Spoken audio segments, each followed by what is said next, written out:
समय की सबसे खूबसूरत बात यही है कि समय को समय बदलते बिल्कुल देर नहीं लगती, फिर चाहे कहानी केएल भाई की हो या फिर अब पंत भाई की। और अगर फिर भी विश्वास नहीं तो अपने भाई की कहानी सुन लो।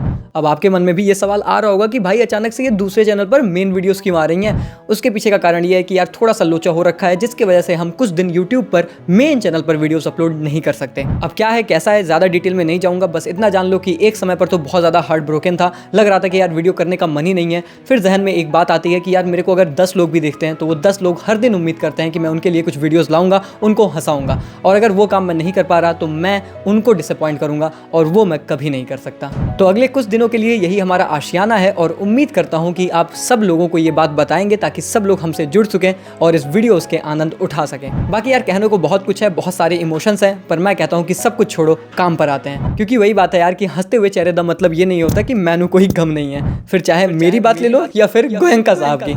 अब हंस तो वो भी रहते जब पंत भाई 0 रन बनाकर आउट होते हैं, पर बंदा करे भी तो क्या करें, एटलीस्ट कैमरे के सामने। और भाई साहब कल के मैच की कहानी की बात करें तो वही सेम कहानी जो केकेआर ने हमें दिखाई थी। अब केकेआर की बल्लेबाजी से किसी भी टीम को प्रेरणा लेनी थी तो यही लेनी थी कि ऐसी बैटिंग लाइनअप को नहीं सामने रखना है।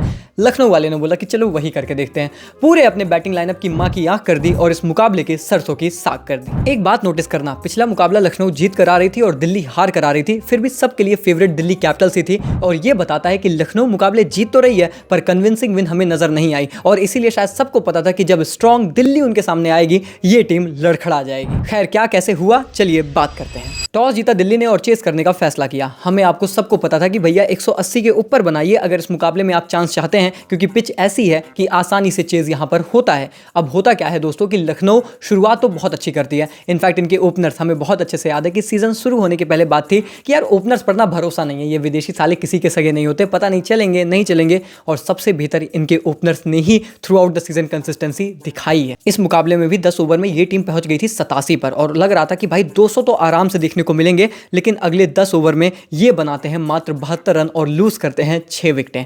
पूरे मैच की ऐसी की तैसी। और आखिर ये क्यों हुआ? क्योंकि नंबर 3 पर आते हैं निकोलस पूरन, और भाई साहब उनसे पूरे रन की उम्मीद तो थी, लेकिन फिर सामने से आ गया मिचेल स्टार्क भाई, और फिर वही कहानी जो हमने वाइजैक में देखी थी। मतलब आउट तो आउट किया भी एकदम सेम ही तरीके से, कट कॉपी पेस्ट। तो हमारे पूरन भाई जो इस आईपीएल में अब तक तो बहुत अच्छे टच में थे, पिछली 2-3 इनिंग उनकी भी थोड़ी सी डामाडोल हुई है, और इस मुकाबले में तो ढोल इसलिए बज गया क्योंकि सामने स्टार्क भाई थे, और स्टार्क भाई के पास तो इनका नंबर शुरू से है। T20s में दोनों अभी तक 7 बार आमने सामने आए हैं और 5 बार इस बंदे ने आउट किया है, और इनफैक्ट रन इन्होंने 14 गेंद पर मात्र 12 बनाए हैं। तो पूरन भाई का सिर्फ नंबर नहीं है बल्कि पूरा सिम ही स्टार्क भाई ने अपने पास रखा है, जब चाहे तब डायल कर देते हैं। खैर इसके बाद हम उम्मीद करते हैं कि नंबर 4 पर इस टीम के कप्तान ऋषभ पंत आएंगे, क्योंकि भैया कप्तान है तो कप्तान को सामने से लीड करना चाहिए। हमारे कप्तान साहब कहते हैं कि अरे भाई हम आएंगे, हम अंतिम में आएंगे, आप लोग चलिए। और भैया भेज दिया 14वें ओवर में ही अब्दुल समद को। अब आमतौर पर हमने समद को बहुत अच्छे मैचेस फिनिश करते देखे, लेकिन वो आते थे डेथ ओवर्स में। आपने शुरू में ही भेज दिया, बंदा थोड़ा सा लड़खड़ाया और उसके बाद अपनी विकेट भी गवाया। हमें लगा कि चलो भैया इसके बाद तो पंत भाई आएंगे ही आएंगे, लेकिन पंत भाई इसके बाद भी नहीं आ रहे। मतलब माना कि माही भाई आपकी इंस्पिरेशन है, पर भाई साहब माही भाई भी तो हाल फिलहाल में जल्दी आने लगे हैं, फिर आप इतना इंतजार क्यों कर रहे थे? और फिर डगआउट में आप ऐसे दिखा रहे थे जैसे लग रहा था कि आपको किसी ने पकड़ के रखा हुआ है, आप तो भैया मैदान में जाने के लिए बड़े उत्सुक हो। तो यार समझ नहीं आया कि कप्तान आप हो, फिर आपको कोई रोक रखा है, तो फिर तो क्या चल रहा है आपकी टीम में? खैर इंपैक्ट प्लेयर के तौर पर बदोनी भाई भी आ जाते हैं, और in fact out of touch David Miller भाई भी आ जाते हैं, लेकिन फिर भी पंत भाई का नामो निशान नहीं था। ये तो वही बात हो गई कि मिलर भाई और पंत भाई ने ना वो मुझे लगता है स्टोन पेपर सीजर खेला था कि बेटा दोनों की फॉर्म खराब है, जिसकी ज्यादा खराब है उसको रोक कर रखेंगे। तो फिर पंत भाई ने बोला कि आंकड़े तो यही बोलते हैं कि मेरी ज्यादा खराब है, तो फिर मिलर भाई भी आ गए, वो भी कुछ खास कर नहीं पाए। अंत परंते जब मुकेश भाई जो कि इस पूरे मैच में डोमिनेट कर रहे थे, भैया 4 विकेट बंदे ने निकाल दी भाई, यॉर्कर मार के बोल्ड मार रहा था, अलग लेवल की उनकी फॉर्म थी। जब वो फिर से आयुष बदोनी को भी आउट करते हैं, फिर फाइनली आते हैं पंत भाई, आखिरी की 2 गेंदें खेलते हैं।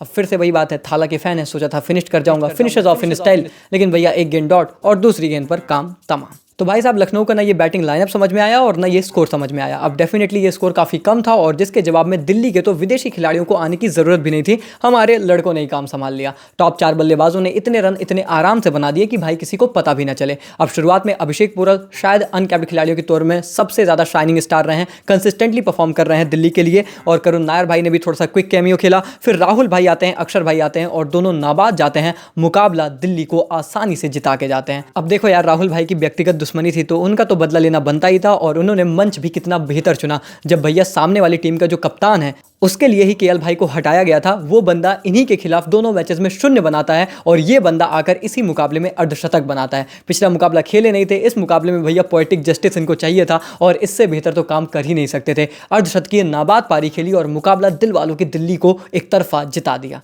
और इससे भी बेहतर बात तो ये थी कि 5000 आईपीएल रन बनाने वाले फास्टेस्ट खिलाड़ी बन गए आईपीएल हिस्ट्री में। और उससे भी बेहतर बात ये थी कि भैया मैच जीतने के बाद गोयनका साहब को तो ऐसा इग्नोर किया है ना, जैसा गोयनका साहब ने इनको इग्नोर किया था जब बात रिटेंशंस की थी। अब राहुल भाई ने एलएसजी छोड़ी या फिर एलएसजी ने राहुल भाई को छोड़ा, उससे फर्क नहीं पड़ता, पर ये जो मोमेंट था ना, ये था एब्सोल्यूट सिनेमा। मतलब वो कहते हैं ना कि लाइफ अपनी फुल सर्कल लेती है और आपको जस्टिस मिलता है, ये जस्टिस केएल राहुल का था। और यहाँ पर उन्होंने थोड़ा सा मसाला भी डाला इस पूरे सिनेमा में, उस इग्नोरेंस से। जी हाँ भैया, संजीव गोयनका साहब हाथ मिलाने आए थे और वो कहते हैं कि हाँ हाँ ठीक है निकल रहा हूँ, अब दूसरी टीम में हूँ और यहाँ पर वो काम करता हूँ जिसके लिए तुम मुझे कहते थे कि मैं नहीं कर पा रहा तुम्हारे लिए। अब डांटना अपने कप्तान को क्योंकि मैं चला सीना था। खैर इस जीत के साथ अब दिल्ली के पास भी 12 अंक हैं और शायद ये बात अब बहुत सेफ है कहना कि गुजरात और दिल्ली तो अब आपको प्लेऑफ्स में 100% नजर आएंगे। अब 2 स्पॉट है जिसके लिए लड़ाई होने वाली है और उसी लड़ाई के लिए आज आमने सामने होंगी हैदराबाद और मुंबई, और ये होगा मुकाबला हैदराबादी ग्राउंड उप्पल स्टेडियम में, यानी कि रनों की बरसात की उम्मीद करिए। पिछली बार जब मुंबई के घर में हैदराबाद खेली थी तो मुंबई ने स्लो सरफेस बनाकर हैदराबाद को दबोच लिया था। हैदराबाद क्योंकि 1 डायमेंशनल क्रिकेट ही खेलती है, सिर्फ अटैक करना ही जानते हैं, तो भैया इस मुकाबले में आप उम्मीद कर सकते हैं कि फ्लैट सरफेस ही एकमात्र सॉल्यूशन है हैदराबाद के पास इस मुकाबले को जीतने का। रनों की बरसात की आप उम्मीद करिए, बवंडर की उम्मीद करिए, पर जीत किसकी होगी इसकी बात करते हैं। एमआई के पास मोमेंटम है और वो जीत की स्ट्रीक लगाना चाहते हैं। वहीं पर हैदराबाद की बात करें तो भैया वो हार से उबर कर एक बार फिर से मोमेंटम गेन करना चाहते हैं क्योंकि कंडीशंस ऑलमोस्ट उनके लिए डू और डाई हैं। रही बात दोस्तों पिच की, तो जैसा मैंने बताया कि फ्लैट सरफेस ही एक्सपेक्टेड है, रनों की बौछार ही होने वाली है क्योंकि हैदराबाद के लिए बेस्ट चांस ही वही है जीतने का कि भैया आप फ्लैट सरफेस बनाइए या तो ज़्यादा से ज़्यादा रन लगा दीजिए, और उससे भी बेहतर है कि आप चेस करने जाइए। एक्चुअली हैदराबाद का चांस मुझे तो लगता है इस मुकाबले में चेस करते ही रहेगा। वहीं पर दोस्तों अगर बात करें दोनों टीमों के प्लेइंग 12 के बारे में, एमआई में कोई बदलाव नहीं होगा क्योंकि बहुत बेहतर कर रहे हैं। हैदराबाद में भी इधर उधर थोड़ा बहुत देखें, बट भाई साहब अब मुझे लगता है कि फायर पावर की जरूरत है, तो ज्यादा बदलाव की तरफ नहीं, थोड़ा सा अपने खिलाड़ियों को बैक करने की बारी है। और रही बात इस मुकाबले की प्रेडिक्शंस को लेकर, तो मैं बहुत ही क्लियर हूं, हैदराबाद के पास बेस्ट चांस चेस करते हुए ही है। अगर वो पहले बैटिंग करेंगे और मुंबई चेस करने गई, मुकाबला जरूर निकालेंगे, फिर चाहे कितना भी टोटल क्यों ना हो। अब मुंबई उस रेलम रेल में चढ़ चुकी है। वहीं पर दोस्तों अगर रही बात जो है फेवरेट्स को पिक करने की, कौन जीतेगा मुकाबला, मुझे लगता है मुंबई ये मुकाबला जीत रही है। आपको क्या लगता है दोस्तों, कौन सी टीम मुकाबला जीतेगी, मुझे कमेंट्स में बताएं। और यार ज्यादा से ज्यादा लोगों तक ये बात पहुंचा दो कि कुछ दिन अभी वीडियोस यहीं आने वाली हैं, तो आप लोग अपना सपोर्ट अपना प्यार यहां जरूर बरसाएं। बाकी पॉइंट्स टेबल में आज कुछ खास ज्यादा बदलाव हुआ नहीं है, तो पॉइंट्स टेबल की वीडियो मैं नहीं कर रहा, लेकिन हाँ जो वीडियो की है इस पर प्यार जरूर बरसाना, वीडियो लाइक करना, चैनल को सब्सक्राइब करना। मिलते हैं तब तक के लिए, take care, good bye, thank you so much.